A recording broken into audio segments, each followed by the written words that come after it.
Crime बहुत ज्यादा है यहाँ पे। और क्राइम मतलब चेन छीनने से लेके गोली मारने तक।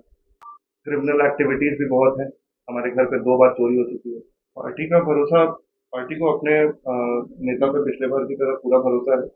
हम लोग फिर से सबसे ज्यादा सीटों पे चुनाव लड़ने की तैयारी पे है। वो सिर्फ दीघा नहीं है, वो पूरे बिहार में हम लोग पिछले बार भी सबसे ज्यादा सीटों पे तैयारी थी, इस बार लड़े थे।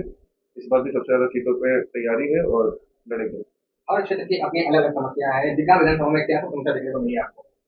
दीघा विधानसभा में समस्या, जब एक हमारे पिताजी भी दीघा विधानसभा में ही पले बड़े, उनका कहना था कि वो बचपन से बूढ़े हो गए, एक रोड राजवंशी नगर में उन्होंने बनते हुए नहीं देखा। खैर, उनके सीनियर सिटीजन बनने तक वो रोड बन गया। हम जब से यही पैदा हुए, हमने आज तक अपने राजीव नगर की तरफ का नाला भरते हुए नहीं देखा है। हमको ये पूरा उम्मीद है कि हम अपने बेटे को ये कह रहे होंगे कि बेटा, हम बचपन से बूढ़ा हो गए, आज तक ये नाला भरा हुआ नहीं है। नाला निर्माण किया जा रहा है। अगर वो दिख जाए, वो रोड भी तो इवेंचुअली बना। ऐसा हम तो नहीं कह रहे ना कि मेरे पिताजी आज तक ये कह रहे हैं कि नहीं बना। सीनियर सिटीजन बनते बनते तक बन गया। ये भी नाला बन जाएगा, कब बनेगा उस समय वो रहेंगे, हम रहेंगे, क्या रहेंगे पता नहीं, कब तक कह बनेगा। सकते हैं कि चुनाव को देखते हुए दीघा विधानसभा के विधायक ये प्रलोभन दे रहे हैं यहाँ के जनता को, क्योंकि ये काम 5 साल पहले ही हो जाना चाहिए था। अच्छा, तो एक नाला भर भी देंगे तो दीघा विधानसभा के पूरे क्षेत्र में आप 3 मिनट तक क्या बिना खुदी हुई सड़कों पे ऐसा 3 मिनट तक आप गाड़ी चला सकते हैं कि आपको एक खुदा हुआ सड़क ना मिले?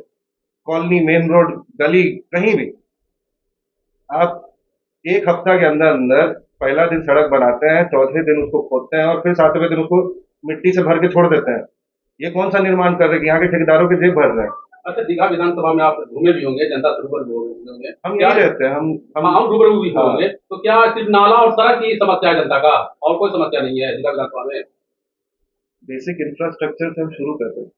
यहाँ पे सरकारी स्कूलों में भी दिक्कत है। यहाँ पे क्रिमिनल एक्टिविटीज भी बहुत है। हमने खुद फेस की है। हमारे घर पे 2 बार चोरी हो चुकी है। 3 बार अनसक्सेसफुल अटेम्प्ट रहे हैं। तो भाई, हमको यहाँ की चुनौतियां मेरे लिए पर्सनल है। हमने जिस दिन से सांस लिया है उस दिन से यहीं की चुनौतियों से वो झेल रहे हैं। यहाँ पे यहाँ पे सिर्फ फैसिलिटीज के नाम पे प्राइवेट सेक्टर है। गवर्नमेंट फैसिलिटीज एक राजधानी, आप बिहार से जुड़ती हुई किसी भी राज्य की राजधानी में जाइए और उससे बिहार की राजधानी को कंपेयर करिए, और उसके बाद बिहार की राजधानी से जुड़े सटे हुए किसी जिला से एक जिला छोड़ के आगे बढ़ के वहां से बिहार की राजधानी को भी कंपेयर करिए। बहुत पीछे हैं हम लोग। और विधानसभा से दीघा विधानसभा बहुत पीछे है। सिर्फ दीघा विधानसभा मेरा कंसर्न नहीं है। मैं दीघा से लड़ूंगा कि नहीं लड़ूंगा, ये भी हमारा कोई, हमें पार्टी ने कहा तो नहीं है अभी तक कि आप दीघा विधानसभा से लड़ रहे हैं। 2020 में भी हम पार्टी में थे। 2020 में शांभवी जी यहाँ से चुनाव लड़े। हम उनका समर्थन किए।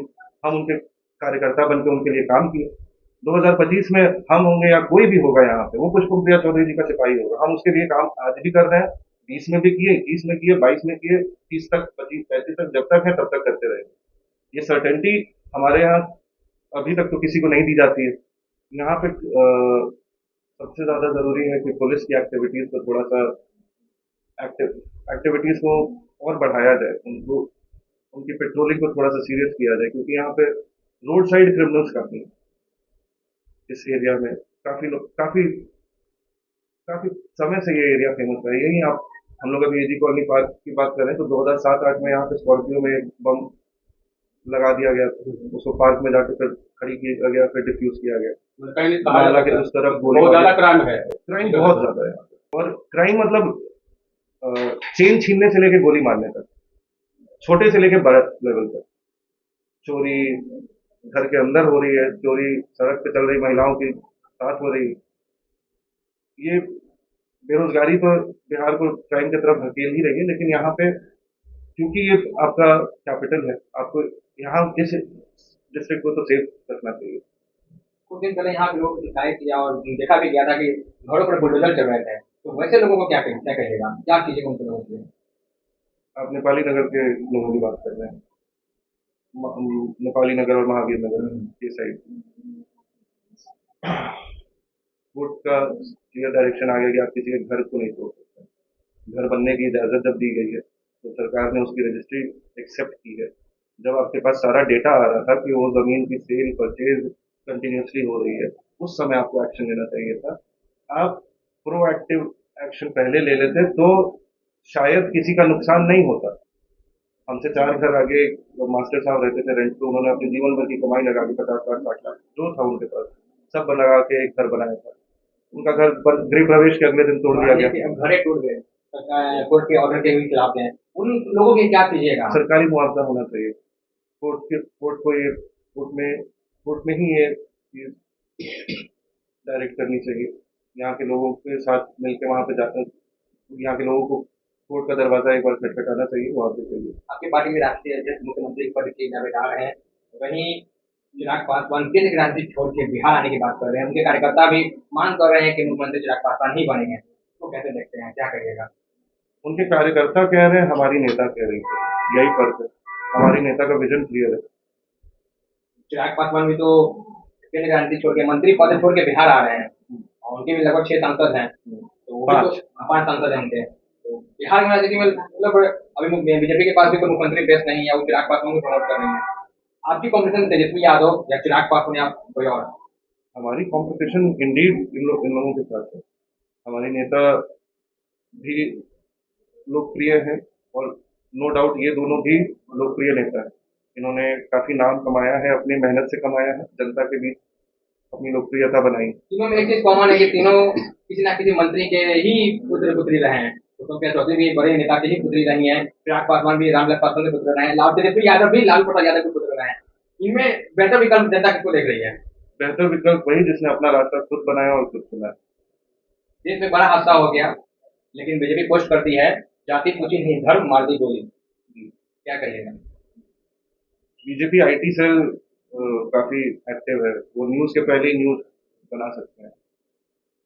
एक मुस्लिम की उसमें हत्या हो गई थी, जी। और बीजेपी के नेता हैं मनीष कश्यप, वो साफ तौर पर कहते हैं कि वो नेता डर के मारे अपना नाम हिंदू वाला नाम बता दिया, इसलिए उसको मार दिया गया, क्योंकि जो भी आतंकवादी थे वो इंडियन आर्मी का ड्रेस पहने हुए थे। वहाँ पे एक लोकल की भी डेथ हुई है, लोकल मुस्लिम की भी डेथ टोल 28 है, 27 टूरिस्ट 1 लोकल। हैदराबाद या बैंगलोर की मुस्लिम फैमिली के लोग भी का भी डेथ हुआ।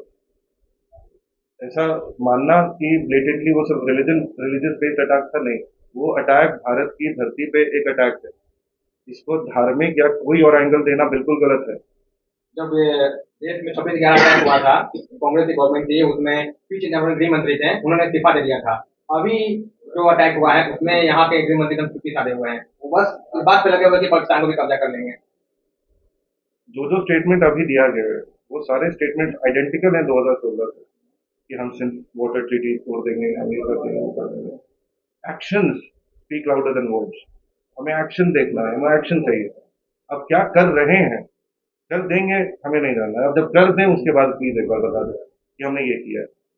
और एक डिस्गाइज्ड अटैक नहीं चाहिए। क्या लगता है कि हम अमित लोग शाह को भी एक सेकंड, इस चीज को हम जवाब दे दें।